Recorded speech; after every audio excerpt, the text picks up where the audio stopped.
Bones are amazing things. They hold us up. They support us. They make us strong. But bones have other uses. In the past, bones were thrown by diviners, seeking out the mysteries of the future. Now the bones are cubes, made of plastic or resin, but they still reveal things to us. As they fall from our fingers and rattle across the table, the story becomes clear. Welcome to Bone Throwers Theater, an RPG actual play podcast. Hello and welcome back to Bone Throwers Theater. This is Johnny, playing Eugene Fields. This is Jeremy playing Silas Thompson. This is Jeff playing Barnaby Barry Graves. And this is Aaron playing George Clark. This is Jordan. And I am GMing this game of Fate Accelerated. Alright, so you all are high school students in Pine Grove, Tennessee. The name of your school is Mont Clark High School. Go Hawks! Go Hawks! That's actually one of your school's aspects. Let's go ahead and say, for convenience, you all are in homeroom together. Why don't you go ahead and go around the table and describe your morning, like before you get to school. Think of this as like the montage at the beginning of the Babysitter's Club. Okay. Well, I get up, I collect the eggs, milk the cows, catch the bus. You actually ride the bus. Yes. You don't walk into town. No. I get up late, I miss the bus, and ride my bike. I get up and eat breakfast with my mom, collect my lunch from her, and then hop on the bus. What does she typically make for your lunch? Like a roast beef or a turkey club or something like that with an apple, an orange, and Maybe a little Debbie Hostess cake or something like that. Twinkie. yeah. What'd you call me? Called you the last food of the apocalypse, sir. Called you a Little Debbie. And George, what do you typically do before school? I get up, and my dad has breakfast already made for me, which is mostly just like Protein drinks. Yep, it's raw eggs in a glass and a protein source meat of some sort, usually sausage. Has that ready for me, and then I hit the weights at the school. Ah, so you get to school early to go to the ring. Yeah. What's your one max rep For press? let's go with, I've actually hit the high school record, 325. Not bad. That's pretty good. I'm just shy of the 1,000 club. All right, so you get to homeroom. It's your standard homeroom situation. I need to see how strong that is in 1970s language, because Oh, I forgot to ask, what grade are you all in? I'm thinking 10th. 11th. I'm prom king. So Senior. Fourth time in a row. No, I'm clever. He's a B student. I'm a B student. I'm a senior as well. Have you thought about college? Going to the volunteers? I have been actually considering not going to college. Sounds good. In '68, at the German Powerlifting Championships, Arnold was 20 and he benched 441 pounds, squat 474 pounds, deadlift 683. His squat was clearly lagging. Yeah. That's what it says. That's a lot of weight, though. So where do you all sit in homeroom? Second seat from the door. The back. Right side, second seat from the front. Whoever the captain tells me to. Direct me to my left. So you're the wingman in this situation, Yeah. George. Yeah. I hit what he tells me to hit. Like physically, like football hit, not like, Not punch. yeah, not punch. More like a tackler. Very, who's the lucky lady of the week? Justine.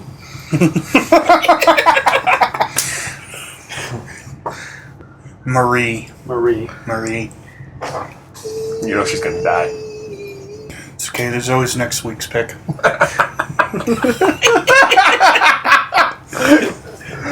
So you're sitting around. There's the general start of your morning for homeroom is very relaxed. It's a Friday as well, so you guys have the Friday-itis going on in addition to senior-itis for some of you. I whittle.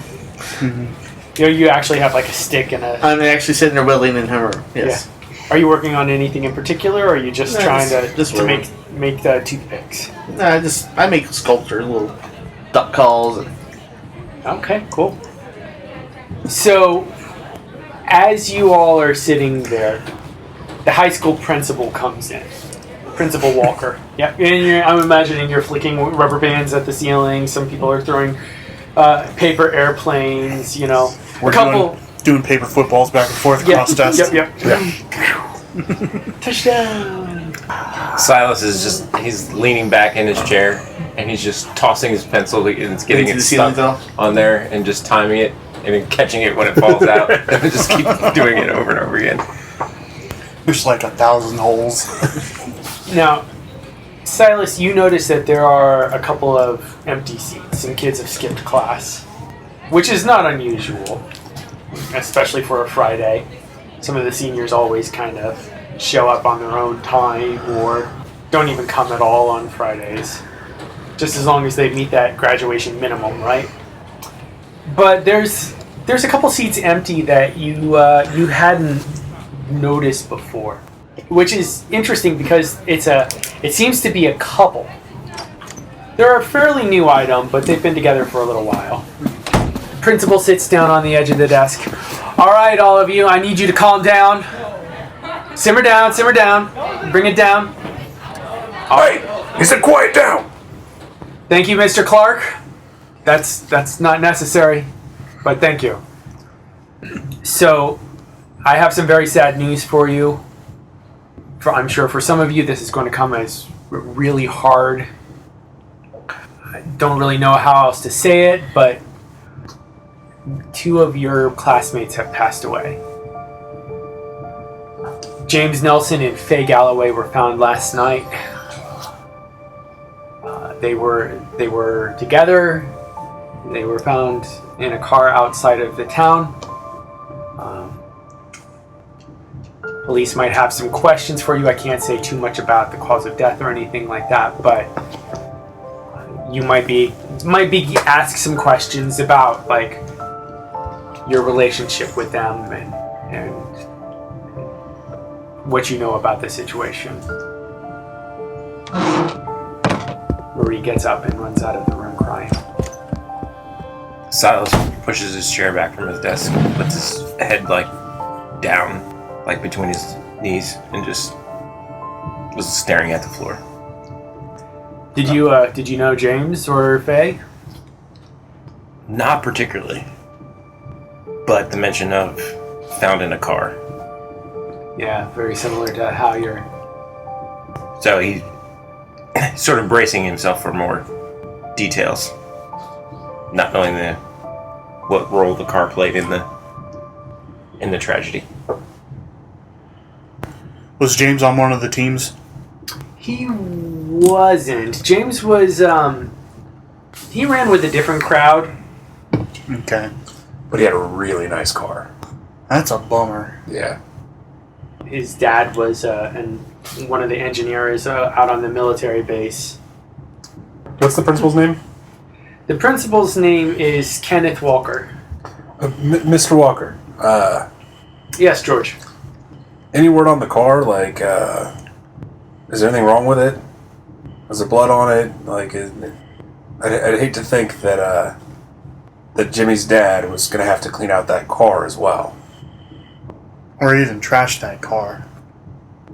I haven't really been given any information about the car. If the police talk to you, maybe they can tell you a little bit more. Okay. The family is planning a funeral. Both families are planning a funeral and you will be given information if you would like to go. Thank you, Mr. Walker. Principal Walker gets up and he's like, if any of you want to talk, please feel free to schedule an appointment with one of the counselors. I'm also available if you would like to have any discussions. Again, if you want to go to the funeral, we will be providing details about that as well. Well, thank you, Principal Clark. Walker. Walker. He's Clark. That would be like a great theme for like if this was like a TV show where your character always messed up the names and then the other football player would correct it.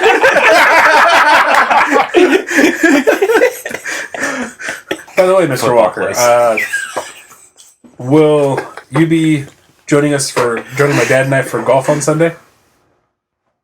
I'll go ahead and talk to your father about that. All right. Hope to see you there. Sort of muffled from the back of the classroom because he's got his head facing the floor. You hear, where was the car found? It was found outside of town. It was found down near the gate to Fort Angrave. Silas is going to forcefully stand up, knocking his chair over, grab his bag, and walk out the door. Okay. Drama queen. I say to Barry. Probably gonna go cry. Well, speaking of crying, as you leave, you hear Marie crying down the hallway a little bit. Yeah, so he's going to go to Marie. Okay.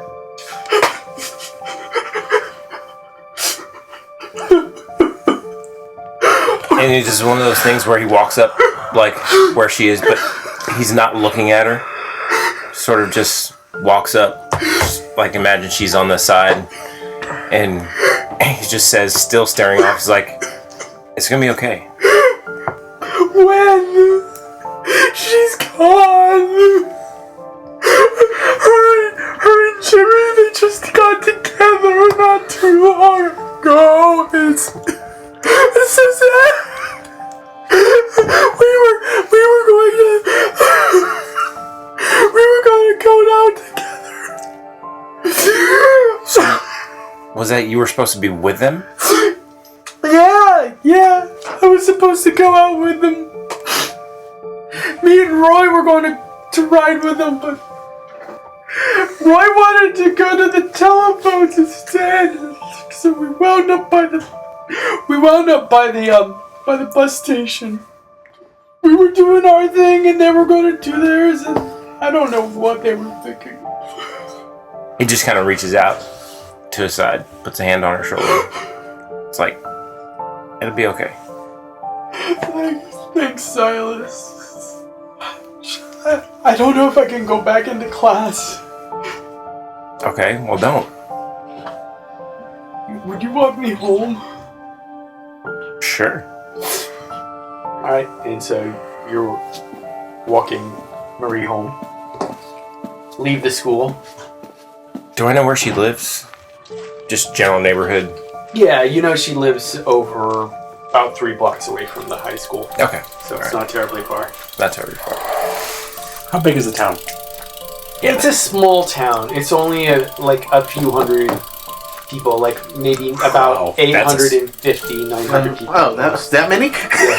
That's a small town. That is a small town. He grabs his bike and is just walking the bike. That click, click, click, click, click of the bike as it's just walking along without these pedals. And she's just really quiet, and she's like sniffing and hiccuping. And every time she tries to talk, like her voice begins to like crack. It's really tough. Oh, yeah. She's just in shock. She's just gonna walk her. Yeah. So you walk her home. Mm-hmm. Cool. And she just goes in the house. Yeah. From there, he's gonna hop on his bike and go back to the school. Okay. Sounds good. Assuming some time has passed, so... Yeah, about half an hour at most has passed. Alright, so he's gonna try and find Barry. Okay. Well, as soon as the principal left the classroom, Barry would have went out in the hall to try to find Marie. You see her walking away with Silas. Are you following your Yeah. fearless leader? Oh yeah. I'm. Crony number 1? Yeah. I don't know. Suddenly I had like a Benedict flashback. Yep. That's what I'm doing.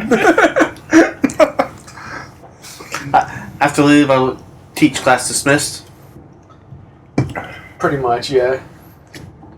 Is this Roy Marie thing known? You can go ahead and make a roll to establish an aspect. So, how are you trying to remember this? Cleverly. You're trying to be clever about this? Yeah, makes sense.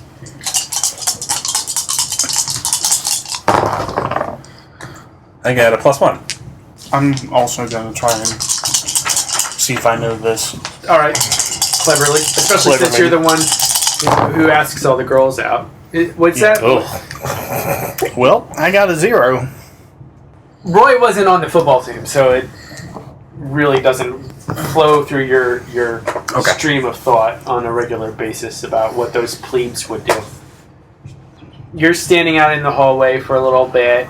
I'm imagining you get back to school just as the bell rings and everybody is going to their next class. Okay. I guess my first class of the day would be Eugene, math class. how are you at math? So. So? I can do, my basic arithmetic, no problem. But get into those algebraics, Things where X's become numbers is a little Yeah. confusing. let me count some eggs, and I give you a perfect answer every time. Don't even have to take my shoes off. All right. So Silas is looking for Barry. Okay. George is looking for Silas. You're just going to math. I'm just going to math class. Barry's waiting for Silas to show his face. Silas, do you come in the front door or do you have a side door that you're... Okay. Comes in the front door. Yeah, let's go property. What's good about it? Yep. Pretty much. So Barry, are you standing by the front door or are you waiting outside of homeroom? Where are you? I'm over by his locker. So you're over by his locker. Yeah. I'm assuming. Are you trolling the hallway or? Oh yeah, I'm like lookout for. Is that Silas. anywhere near Barry's locker? Sure. Yeah. Right next door. Right down the... I would imagine There's one hall. Yeah. One long hall. You see Barry standing at the end of the hallway, looking like a caveman.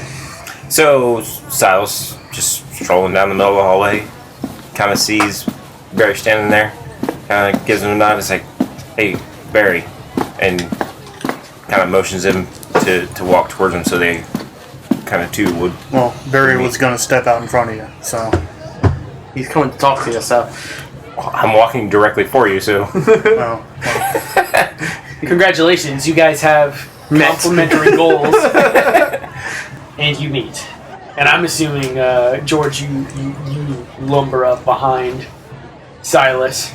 How much taller are you than Silas? I'm not. You're not? No. I'm. How tall are you? 5'9", 5'10". Okay. Yeah, I'm about 5'7", 5'8". Yeah. I'm not a. You're not tall? I'm not a tall guy. I am a built. You are a very rectangular, quadrilateral individual. Yeah. I'm probably like 5'10", 5'11", somewhere around there. What position do you play, aside from being team captain?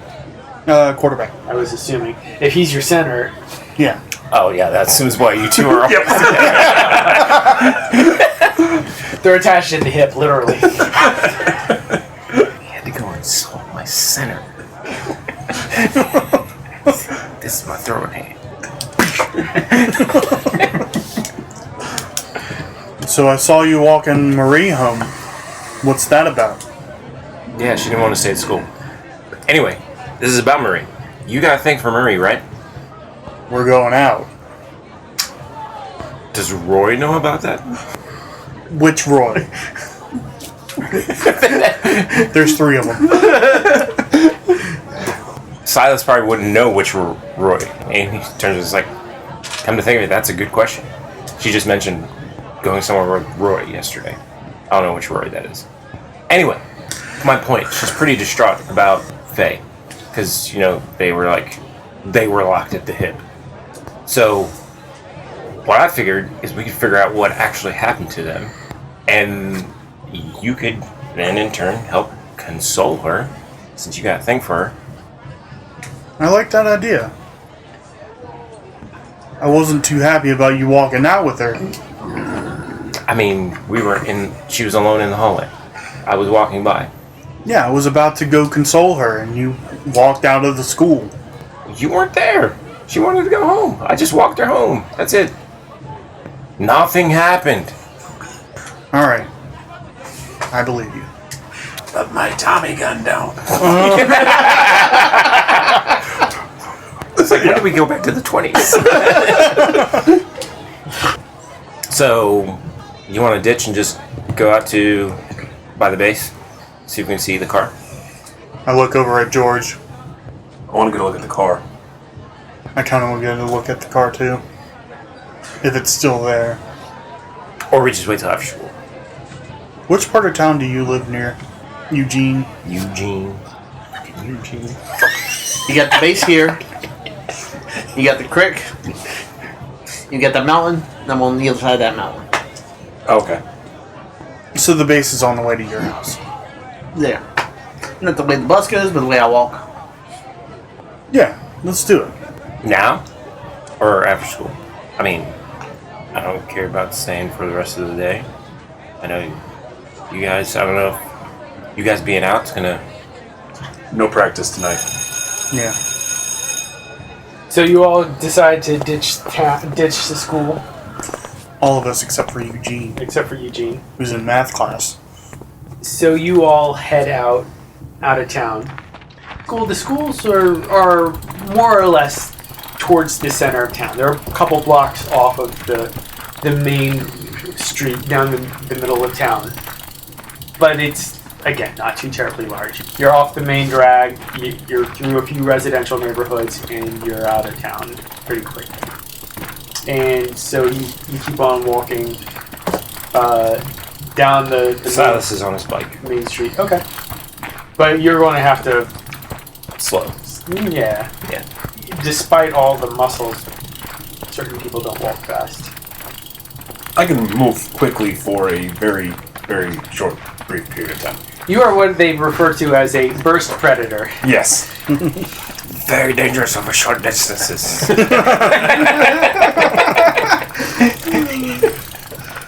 Your school day seems to go just fine. Yep. You forgot your math homework again. Yeah. Forgot Forgot to take it home. A goose crapped on your English book. Ugh. That's why I left that at home. Yeah. And your civics book somehow wound up being a... Catching the pig pen? No. It was actually target practice for some reason. Can't say how that happened. Yeah. So anyway, you just sit in the back of the class all day whittling. Yeah. All right, military base. So when you all approach, the car is still there, but there's police tape up around it, like wrapped around some telephone poles, and someone's driven a couple stakes in the ground to finish off a square. So the car doesn't look like it was in an accident. No. Okay. It's a really pretty car. It's a 1968 Chevelle. Ooh. Yeah. That's what we were thinking. Yeah, it's got like a almost like a banana custard, vanilla cream kind of coloring to it. White rim wheels, black leather interior. Shiny chrome displays. Did you ever have like a banana pudding pop? You know, it's kind of that Nope. color. Missing out. It's the same color as the vanilla pudding out of the can. Very 70s. Very 70s. Go ahead and look around. How do you want to do this? Forcefully. Somehow I don't know if that would work unless you want to... Quickly. I'm going to look under the car. Honestly, it would be carefully. Do you want to be careful? Yeah. Even though I'm better at clever, first on the scene, probably Yeah. careful. So careful. What's your +1? So your average of being careful. Ooh. So you're Yeah, -1. Yeah. Okay. so you're poor. So we'll just say that you're...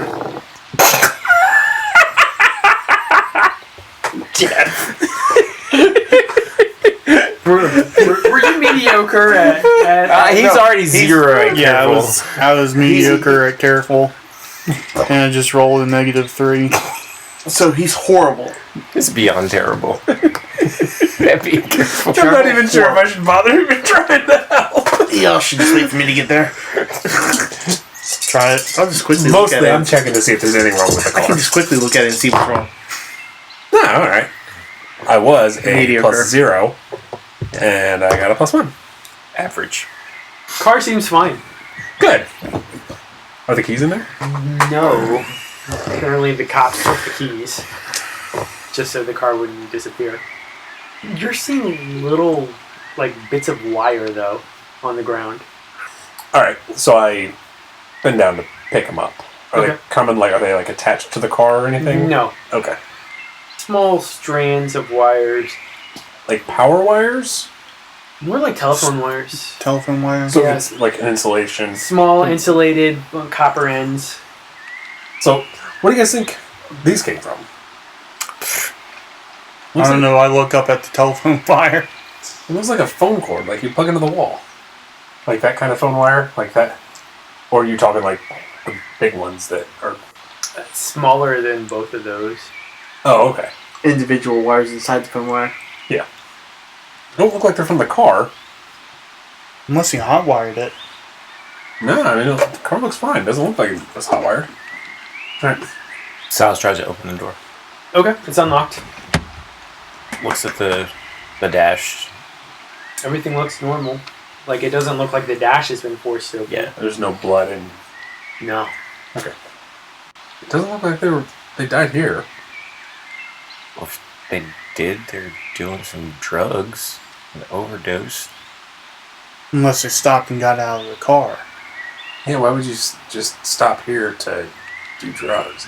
And I don't think But they were Marie would be hanging out with somebody who would be shooting up out here in the middle of nowhere. No, Marie? No. She's I mean, not- they were found in the car. Did they say they were found in the car? Yeah. I wonder if they were scared to death. Both George and Silas raised an eyebrow at that.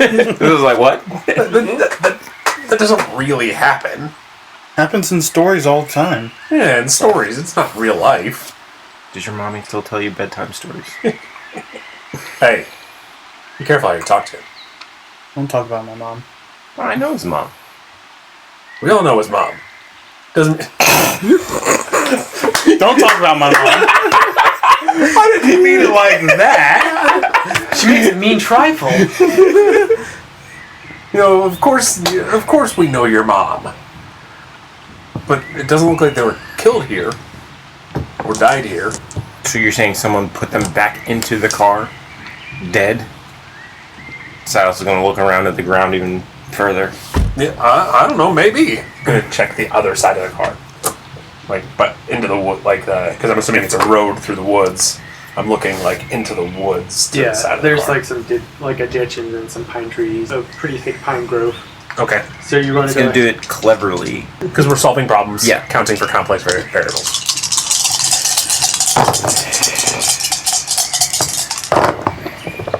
I did good. +3. Good. All right.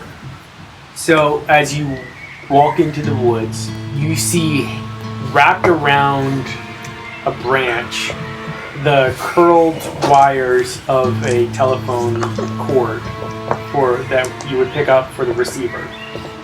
And there is a slim box with a rotor on it just hanging from one of the trees. Like, hey guys, check this out. This is weird. There's a telephone installed in this tree. Like, in the tree? Is that our family phone?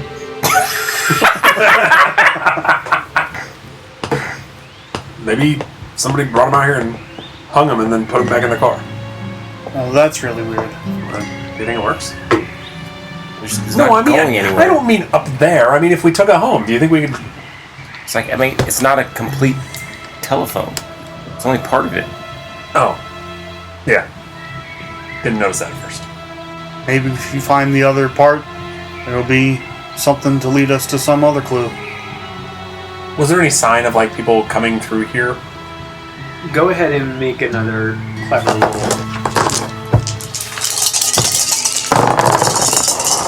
My +4, great. -1. What's your +1. +2. is that +2? Okay. So if you succeed with style, you get to create an advantage, right? Yeah, but if succeed with style is 3 or greater, No. and that was 2. So this would be looking to create or discovering aspect of the scene, right? Yes, correct. So I find what appears to be a somewhat used footpath Okay. in the woods. All right, sounds good. And we're going to go ahead and call that good as the tow truck pulls up to remove the Chevelle. Thank you for listening to Bone Throwers Theater. We are releasing this podcast under a Creative Commons Attribution, Non-Commercial, No Derivatives 3.0 Unported license. That means you can share the podcast, but please do not modify it or try to gain financially from it. If you would like to visit our website, you can do so at bonethrowerstheater.com. If you would like to send us an email, you can do so at bonethrowerstheater@gmail.com. Our Twitter handle is bonethrowerstheater. You can also look us up on Facebook and subscribe to our YouTube channel. And until next time, may the bones fall ever in your favor. This has been a Nerd Circle podcast production.